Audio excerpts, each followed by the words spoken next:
3월 28일 화요일 복받을 자들이란 제목으로 마태복음 25장 31에서 46절의 말씀입니다. 사랑의 하나님 감사합니다. 오늘도 말씀 묵상에 시간을 허락해 주시니 감사합니다. 이 시간을 통하여서 하나님의 말씀이 들리기 원하고 복음이 들리기 원합니다. 말씀대로 믿고 살고 누리는 인생이 되게 하시고 이 시간 우리와 함께하여 주시옵소서. 감사드렸고 예수님의 거룩하신 이름으로 기도드립니다. 아멘. 본문의 말씀입니다. 인자가 자기 영광으로 모든 천사와 함께 올 때에 자기 영광의 보좌에 앉으리니 모든 민족을 그 앞에 모으고 각각 구분하기를 목자가 양과 염소를 구분하는 것 같이 하여 양은 그 오른편에 염소는 왼편에 두리라. 그때 임금이 그 오른편에 있는 자들에게 이르시되 내 아버지께 복 받을 자들이여 나와 창세로부터 너희를 위하여 예비된 나라를 상속받으라. 내가 줄일 때에 너희가 먹을 것을 주었고 목마를 때에 마시게 하였고 나그네 되었을 때에 영접하였고 헐벗었을 때에 옷을 입혔고 병들었을 때에 돌보았고 옥에 갇혔을 때에 와서 보았느니라. 이에 의인들이 대답하여 이르되 주여 우리가 어느 때에 주께서 줄이신 것을 보고 음식을 대접하였으며 목마르신 것을 보고 마시게 하였나이까? 어느 때에 나그네 되신 것을 보고 영접하였으며 헐벗으신 것을 보고 옷 입혔나이까? 어느 때에 병드신 것이나 옥에 갇히신 것을 보고 가서 배웠나이까 하리니 임금이 대답하여 이르시되 내가 진실로 너희에게 이르노니 너희가 여기 내 형제 중에 지극히 작은 자 하나에게 한 것이 곧 내게 한 것이니라 하시고 또 왼편에 있는 자들에게 이르시되 저주를 받은 자들아 나를 떠나 마귀와 그 사자들을 위하여 예비된 영영한 불에 들어가라. 내가 줄일 때에 너희가 먹을 것을 주지 아니하였고 목마를 때에 마시게 하지 아니하였고 나그네 되었을 때 영접하지 아니하였고 헐벗었을 때에 옷 입히지 아니하였고 병들었을 때와 옥에 갇혔을 때에 돌보지 아니하였느니라 하시니 그들도 대답하여 이르되 주여 우리가 어느 때에 주께서 줄이신 것이나 목마르신 것이나 나그네 되신 것이나 헐벗으신 것이나 병드신 것이나 옥에 갇히신 것을 보고 공양하지 아니하더이까. 이에 임금이 대답하여 이르시되 내가 진실로 너희에게 이르노니 이 지극히 작은 자 하나에게 하지 아니한 것이 곧 내게 하지 아니한 것이니라 하시리니 그들은 영벌에 의인들은 영생에 들어가리라 하시니라. 아멘. 도말입니다. 보좌는 세상을 다스리는 왕의 권세를 나타내는 의자입니다. 32절의 양과 염소는 팔레스타인에서는 양과 염소를 낮 동안에는 함께 두지만 밤에는 갈라놓았습니다. 성경에서 양의 흰 털은 의의 상징으로 염소는 악과 연결되어 표현됩니다. 나그네는 이방인 혹은 거류자를 말하는데 모든 것이 낯설어 타인의 도움을 필요로 하는 사람을 지칭하는 말입니다. 영벌은 지옥에서 받는 영원한 벌을 말하고 영생은 하나님께 속해 영원한 삶을 사는 것을 말합니다. 본문 요약입니다. 인자가 모든 천사와 함께 오실 때 목자가 양과 염소를 구분하듯 모든 민족은 인자에 의해 분별이 됩니다. 복 받을 자들과 저주를 받은 자들이 모두 그 앞에서 결정되는데 그들 모두가 한결같이 자신들이 행하거나 하지 않은 일이 어떻게 그렇게 된 것인지 알지 못합니다. 오늘 중보기도입니다. 주를 믿는 직장인들이 낮은 자의 모습으로 오신 예수님 같은 지체를 섬겨서 복을 받게 하옵소서. 아멘. 본문의 설입니다. 첫 번째, 보좌에 앉으실 인자. 31에서 33절의 내용입니다. 재림하신 예수님은 자기 영광의 보좌에 앉으실 것입니다. 그 영광은 이 땅에서 줄이고 목마르고 나그네 되고 헐벗고 병들고 옥에 갇히는 낮아짐을 통해 얻으신 것입니다.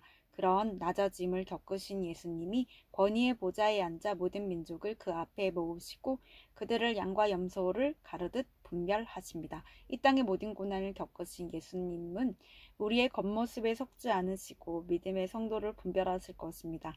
이것을 믿는 자에게 위로이지만 믿지 않는 자에게는 무서운 심판의 경고입니다. 적용 질문입니다. 인생의 모든 고난과 슬픔을 아시는 예수님이 영광의 보좌에서 나를 분별하실 것이란 말씀이 위로로 들립니까? 아니면 무서운 경고로 들립니까? 두 번째, 상속받을 사람들 34에서 40절의 말씀입니다. 목자가 양과 염소를 구분하듯 예수님은 모든 민족을 오른편과 왼편으로 나누어 두십니다. 그리고 오른편에 있는 자들을 복 받을 자들이라고 부르시며 창세로부터 예비된 나라를 상속받으라고 하십니다. 그런데 더욱 놀라운 것은 오른편에 속한 자들은 그들 자신이 한 일을 기억하지 못한다는 점입니다. 그들이 이런 반응을 보인 것은 어려운 이웃을 도운 그들의 행위가 매우 일상적이었고 그것을 당연하게 여겼기 때문입니다. 이처럼 진실한 섬김과 사랑은 생색이 없게 마련입니다. 적용 질문입니다. 내 곁의 지극히 작은 자는 누구입니까? 그를 어떻게 대합니까? 돌보거나 도운 것에 생색을 내진 않습니까? 세 번째, 불에 들어갈 사람들 41에서 46절의 내용입니다. 주님 앞에서 왼편으로 분류된 자들은 예비된 영원한 불에 들어가는 선고를 받습니다. 이런 심판의 결과는 주님이 지극히 작은 자의 모습으로 그들 곁에 계실 때 그들이 주님을 돌보지 아니하였기 때문입니다. 복받을 자들과 저주를 받은 자들 사이에 극명히 드러나는 차이는 생색입니다. 오른편에 속한 자들은 자신들이 한 일도 잊었는데 왼편에 속한 자들은 많은 일을 했다고 자부합니다. 무엇이든 자기 기준에 맞춰 판단하여 주께 한 일이 많다고 생각하지만 정작 주님이 보실 때 한 일이 아무것도 없습니다. 적용 질문입니다. 나는 하나님의 은혜로 살고 있습니까? 내 의와 열심으로 살고 있습니까? 남에게 늘 자랑하며 인정받으려는 나의 행위나 봉사는 무엇입니까? 오늘 기도하기는 지극히 작은 자의 모습으로 오셔서 우리의 모든 궁핍과 고통을 채울하신 주님의 은혜를 찬양합니다.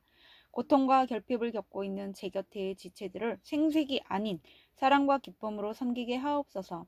심판의 날에 예비된 나라를 상속받는 자녀로 주님 앞에 서게 도와주옵소서. 아멘.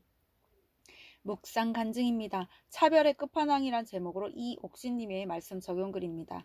어려서 우연히 언니를 따라간 교회에서 간식도 주고 주일학교 선생님들이 친절히 대해주는 것이 좋아서 교회를 열심히 다녔습니다. 하지만 저는 신앙생활을 하면서 교회 안에서도 사람들을 낮은 자와 높은 자로 분류하며 차별했습니다.